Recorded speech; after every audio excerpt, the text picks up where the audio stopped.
Pertanyaan yang pertama yaitu, menurut Bapak selaku wali kelas, masih adakah guru di Indonesia yang kegiatan pembelajarannya masih mengacu pada KTSP dalam proses pembelajaran saat ini? Guru di Indonesia yang mengacu ke KTSP pada saat ini? Ya. Menurut pendapat saya, ya. Karena di samping masih ada guru-guru yang belum memahami tentang proses kegiatan belajar mengajar kurikulum 13 yang saling mengaitkan setiap mata pelajaran.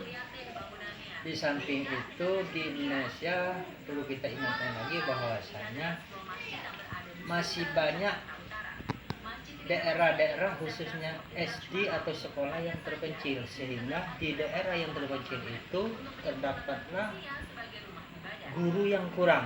Contohnya di satu sekolah dasar itu cuma terdapat 3 guru, sehingga tidak mungkin untuk menciptakan proses K13 karena mungkin guru tadi dalam satu hari bisa mengajar 2 atau 3 kelas. Jadi sekali lagi saya katakan iya. Pertanyaan kedua yaitu, menurut Bapak apakah hasil dari pembelajaran KTSP dulu bisa diimplementasikan ke kurikulum saat ini? Diimplementasikan ke K13? Ya. KTSP? Tidak bisa. Karena KTSP 2006 itu mengacu pada cuma satu mata pelajaran, bukan seperti pada K13 yang saling mengaitkan antara satu pelajaran ke pelajaran yang lain. Tapi pada KTSP 2006 itu cuma tertuju pada satu mata pelajaran, sehingga anak tidak bisa mengeksplor bakat anak itu masing-masing gitu. Baiklah, pertanyaan selanjutnya yaitu, selaku wali kelas, bisakah Bapak menjelaskan permasalahan yang sering terjadi pada K13 dan apa saja kekurangan dan kelebihan dalam menggunakan K13 tersebut? Sekarang permasalahan pada K13. Menurut pendapat saya, permasalahannya terletak di administrasi, karena pada administrasi itu terlalu banyak.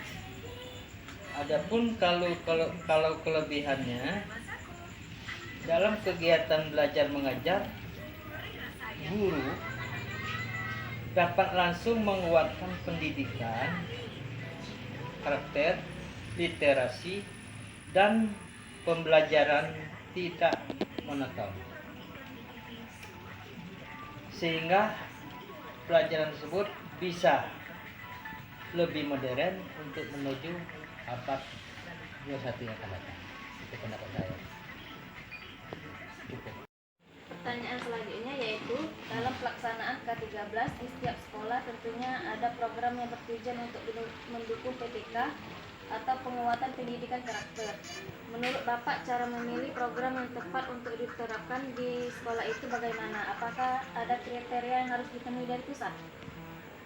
Apakah harus ada kriteria yang harus dipenuhkan dari pusat? Ya. Menurut pendapat saya, iya. Dan pertanyaan saya tadi? Menurut Bapak, cara memilih program yang tepat untuk diterapkan di sekolah itu bagaimana? Memilih program yang kita terapkan di sekolah, di kelas tadi. Jadi menurut pendapat saya, di sekolah kita harus membuat satu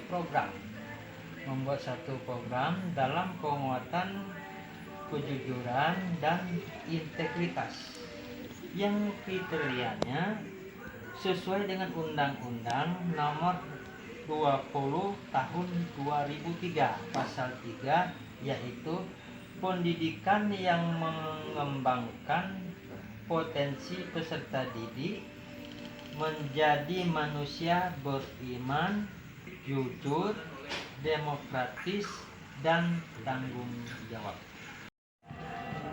Pertanyaan yang selanjutnya yaitu, apakah ada pelatihan atau bimbingan khusus dari pemerintah pusat dan pemerintah daerah terkait cara belajar maupun cara penilaian K13 atau isi rapor pada K13 yang sudah menggunakan rumus Excel semua? Yang masalah penilaian dan tentang pengisian rapor, ya jelas ada dari daerah itu kami diadakan pelatihan melalui PTD. Ya, ada. Selanjutnya yaitu menurut Bapak selaku wali kelas bagaimana kesiapan para guru dan sekolah untuk mengimplementasikan kurikulum yang baru atau merdeka belajar terutama pada RPP Wontek.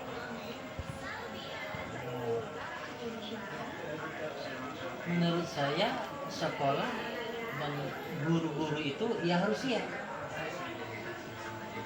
Karena apalagi dalam RPP Wontek tadi atau satu halaman tadi, RPP-nya cukup singkat dan guru lebih mudah mengembangkan proses pembelajaran secara spontan. Jadi dalam K13 itu RPP-nya lebih singkat, itu menurut saya. Pertanyaan selanjutnya itu sebagai seorang guru, strategi dan teknik seperti apa yang akan dilakukan dalam mengimplementasikan kurikulum merdeka belajar di dalam kelas? Coba ulang lagi pertanyaannya.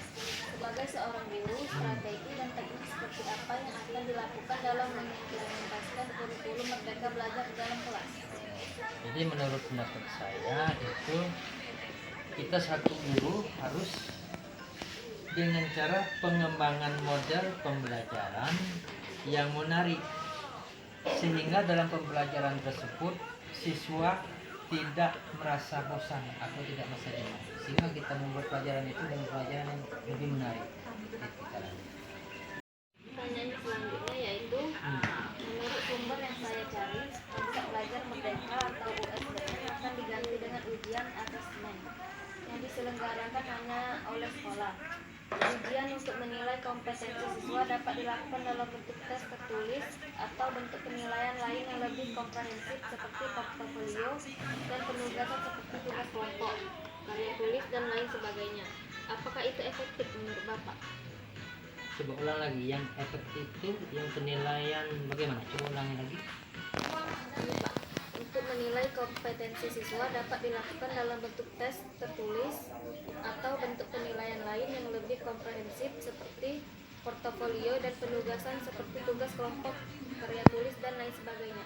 Apakah itu efektif menurut Ya, Bapak? efektif.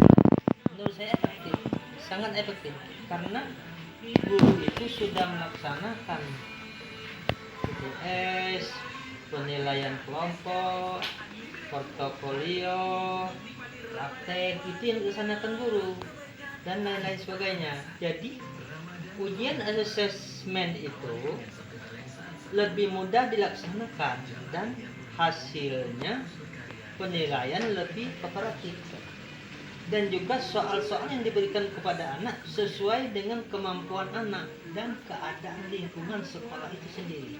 Itu menurut pendapat saya. Pertanyaan selanjutnya yaitu bisakah Bapak jelaskan bagaimana pelaksanaan proses pembelajaran K13 selama wabah COVID-19 yang terjadi seperti saat ini? Apakah banyak kendala dalam proses pembelajarannya? Dalam wabah COVID-19 saat ini dan kendalanya. Ya. Jadi menurut pengalaman kami itu demi kita mengikuti program pemerintah untuk memutus penularan COVID-19 tadi, maka anak-anak tidak diharuskan datang ke sekolah, mereka tadi belajar di rumah. Jadi karena anak-anak tadi belajar di rumah, maka kita selaku guru memberi tugas atau memberi latihan atau tugas kepada anak-anak tadi itu lewat WA, atau kita memberi tugas tadi mengirim kepada guru-guru yang lebih dekat dengan pemukiman anak-anak tadi, karena seperti pengalaman kami di tempat kami guru-gurunya banyak yang dari jauh. Jadi selain dari WA tadi, kita bisa mengirimkan tugas kepada guru-guru yang pulangnya ke yang dekat dengan anak-anak tadi. Adapun kendala dalam belajar seperti ini, anak-anak tadi sulit mendapatkan sinyal, itu pengalaman kami.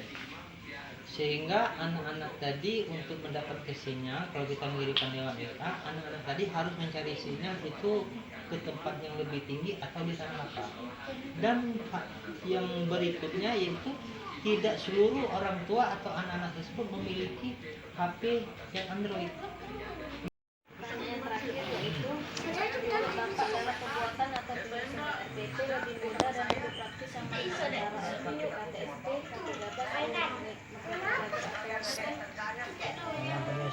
lebih praktis. Kalau menurut Bapak itu lebih praktis K13 karena one pen itu lebih praktis atau lebih ringkas. Masih ada?